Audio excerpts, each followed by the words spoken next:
Assalamu alaikum. Welcome to my English channel with different topics. প্যারিসের পশ্চিমাঞ্চল শহর সুকচোতে 18 সদস্যের একটি বেকারদের দল একটি 143.53 মিটার বা 461 ফুট লম্বা ব্যাগেট তৈরি করে নতুন করে গিনেস ওয়ার্ল্ড রেকর্ড করেছে।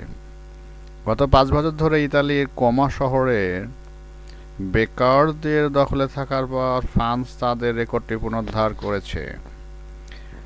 গত রোববার ফরাসি confederation of bakers and pastry শেফসের একটি অনুষ্ঠানে এটি তৈরি করা হয়।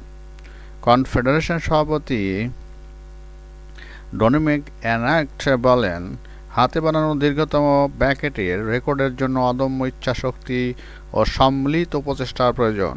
তিনি আরও বলেন, রুটি তৈরি এই শিল্পের চালিকা শক্তি। ব্যাগেট আমাদের খাবারের ঐতিহ্যের একটি অপরিহার্য অংশ। বিশ্বজুড়ে ফরাসিদের প্রতীক হিসেবে স্বীকৃত ব্যাগেট।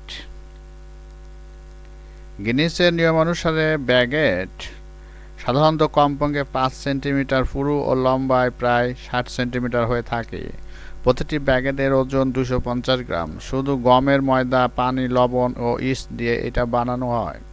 প্রতিযোগিতায় অংশগ্রহণকারীরা বেকাররা জানিয়েছেন তারা আনুমানিক রাত 3টা থেকে 90 কেজি আটা, 60 লিটার পানি, 1.2 কেজি লবণ, 1.2 কেজি ইস্ট দিয়ে 152 কেজি ওজনের মিশ্রণ তৈরি করেন। তারপর বিশেষভাবে নির্মিত ধীরগতির একটি চাকাযুক্ত ওভেনে বিশাল এই ব্যাগেটকে শেখা হয়।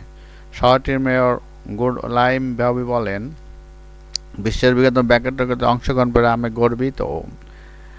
আরেকটা অদ্ভুত খবর, সেটা হচ্ছে ইরানের এক অদ্ভুত ঘটনা মানুষকে হতবাক করেছে। এখানে আকাশ থেকে মাছের বৃষ্টি শুরু হয়েছে। ঝড়ের সময় আকাশ থেকে মাছ পড়ার একটি ভিডিও সোশ্যাল মিডিয়ায় ভাইরাল হয়েছে।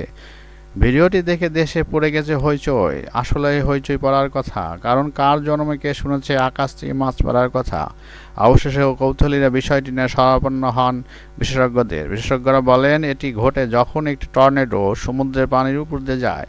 টর্নেডোর প্রচণ্ড শক্তি পানি উড়িয়ে নিয়ে যায়। এর সঙ্গে ব্যাঙ, কাঁকড়া, ছোট মাছ তুলে অনেক উচ্চতায় নিয়ে যেতে পারে। তারপর কোনো জায়গায় বৃষ্টির সঙ্গে তা পড়ে।